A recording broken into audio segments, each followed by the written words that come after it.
Hello everyone, welcome back to another episode of Webtech Tutorial.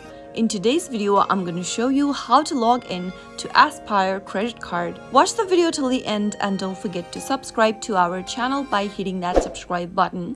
Press the notification bell so that you'll never miss another upcoming upload from us. To log into your Aspire credit card, open up a web browser on your mobile device or your computer. To log into your Aspire credit card, type in www.aspire.com and search. You'll end up in the official website. From the official website, scroll all the way down until you see this My Account button and give it a tap. You'll need to enter your username and your password associated with the account in order to access your credit card. Type in your username in the first text box.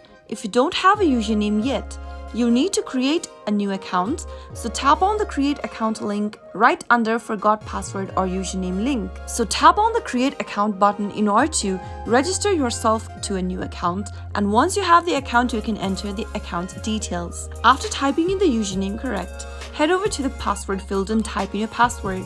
If you've forgotten your password or your username, you can tap on the forgot password or the username link right under sign in. After filling in your details, tap on sign in to log into your Aspire credit card online. I hope the tutorial was helpful to you. If it was, go ahead and give us a thumbs up. I'll be back soon with more videos like this. Thank you for watching.